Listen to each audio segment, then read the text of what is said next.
Welcome back to my channel. See, I don't know if I'm ready to come back. I don't know if this is even a coming back video, but I really just want to make this video because it's going to be important to you guys. Okay, so the main purpose of this particular video, I understand maybe you just say, oh, it's puff puff, I've already seen it, this and that, but yeah, just listen to me. You see the content in these buckets, I made it on the 25th of December. Today is 27th of March. Okay, today is 27th of March. I made this content on the 25th of December. That will make it over 3 months ago, right? Yeah, that was the last time I made puff puff, and yeah, it was for a family gathering and all of that. And this is what was left in this bucket. I made it full, and this is what was left. And since then, I've not really have time to make puff puff. I've not done any orders because in the beginning of this year I went through a lot, and yeah, have not been online, I've not been doing business, I've not made any order for any person. So this is from last year, December 25th, and yeah, like I told you, my puff puff mix does not have any chemical or any preservative added, but it will last you. You can see this bowl is like a airtight. You can see it's even like rusty because it's been long I touched this bowl. It's been long I touched any of this. Like, I've just been making homemade like food for my daughter and myself, so I've not really gone through small chops making, puff puff making, pastry at large. In fact, I've been hiding. Okay, so like I said, this content is since December last year, and I'm going to make it because I want to make puff puff for my daughter. She has been asking, and she's still in school now, but I want to make it before she comes back. And I want to take you guys along to show you how long this thing can last. It's been over 3 months, and yeah, we are going to make it together, and you see how long this thing lasted. Okay, so this is what we have in here. I don't even think I'm going to make all of it because it will be too much. So I'm just going, you can see it didn't change color. It's still looking the way it was the very first day I mixed it here. So it didn't change color at all. I'm just going to do the usual. I'm going to measure 2 cups. Okay, you want to scoop and level. So I'm going to measure 2 cups out. This is it. Okay, so this is what it looks like. I'm still going to keep this because it will be too much. So yeah, this is it. This mixture, it wasn't like, even if you put it in a pouch, a ziploc, or whatever you want to put it in, if you put it in any of that, it's still going to be the same result. Okay, so because I know my product, I know this thing is going to come out well, so I'm confident to show you what it looks like. Okay, so this is my bowl. I'm going to add a hot water, and I'm going to mix it with running water from the tap to make it look warm, and then we'll continue mixing. So yeah, this is my water, and you can see my hands can tolerate it. So you don't want to use very hot water. Remember, there's yeast in here. Okay, so let's go, let's mix and see.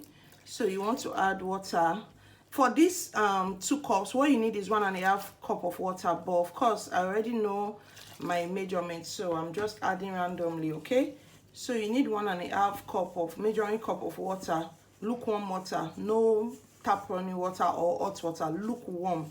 Okay, so that's what you will need for this quantity. So I'm just mixing, and yeah,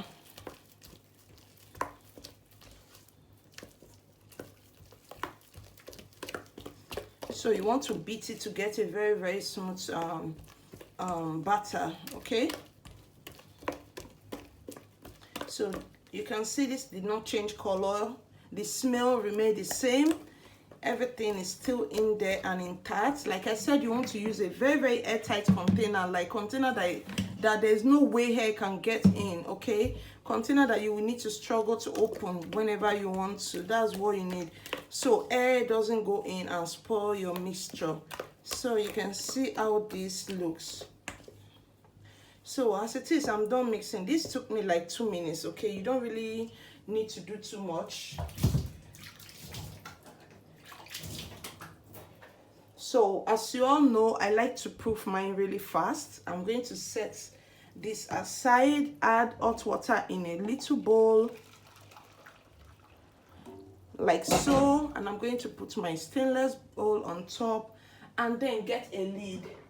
So I'll be using this lid. I will just cover it and leave it here for 10 minutes, and then we'll be back to see what we did. Okay. So guys, 10 minutes later, I came back to check, and as you can see, it has doubled in size. So I washed my hands and I'm just going to deflate all of the bubbles. And yeah, you can see how stretchy it is. This is what it looks like, and this is exactly the texture that you need. Okay, so at this point my oil is already preheated and I'm just going to go ahead and fry. So please pardon me guys, I don't know what this quality, like this video quality, is going to be saying, but please just pardon me and enjoy the video. Okay, so I actually preheated my oil, and at the point where I was scooping my batter into the oil, I didn't know the phone wasn't recording. So that's another apology. Just pardon me. I'll get everything fixed and I'll be back fully very soon. Just give me like, you know how we do it over here. Just pardon me, okay? I'll get you your clean videos that you like. Just take this one from me for now, okay? So as you can see, our balls are looking good. The yeast was still active. Like I said, nothing changed and everything was still looking good. The taste was the same, just like the day I mixed it. And yeah, this is what you get when you use my puff puff mix recipe. Like I said, you want to get instant yeast, and your yeast doesn't go bad once it's well covered. There's no air going in and out. And also ignore my own professional frying method. Like you can see, some side are brown and the other side are white. Yeah, because I was double tasking, like I was doing a lot of stuff in the kitchen at the time, so that is why it's like this. I left one side for too long, and this is why I get. So what do you think? Yeah, if you have gone into business with this puff mix recipe, this is my assurance to you that you are doing a good job. Like nobody's going to complain, nothing is going to happen to your products. You are doing very well. So just continue doing what you're doing, continue making money from this business because you're a wise person, okay? So I usually add milk when I'm making puff puff for my girl Bob. I didn't add the milk when I was mixing it because she likes it, like seeing the milk on the puff puff skin and all of that. So I'm just going to sprinkle the milk on it once I'm done, and yeah, she's going to love it, and you guys should try it out. If you haven't seen my puff mix recipe, go to my channel and search for it, or better still, I'll put a link in the description box or I'll pin it in the comment section. Do well to check it out, and yeah, check it out and do whatever you like with it. Tell me, who doesn't like hot puff puff? Who doesn't like it? Tell me, is it you? Because I know everyone love a very hot puff puff, and here is one I'm showing you. You can see this is our finished result, and I'm just going to serve my girl. She's back, and I'm going to serve her a share. Yeah, this is what it looks like. You can see how beautiful it looks. All of this in this bowl is 2 cups, okay? This is what 2 cups gave me, and it's just enough for, yeah, like 3 to 4 persons to comfortably enjoy. You get. So as it is, I'm going to sprinkle the milk, powdered milk on it, and guys, you want to try this. It tastes so good, it's so yummy. And if you know my puff puff recipe, if you have ever tried it, you will know it's not sugary at all. So it's very okay for kids, for aged parents and all of that. You don't have any issues at all. So this is me showing you how fluffy and how moist it is, and yeah, this is what you get. If at this point you haven't subscribed, you haven't liked, you haven't comment, please do well to show me some love. I need all of this love, okay? Thank you so much. Until next time, do have a blessed day. Bye.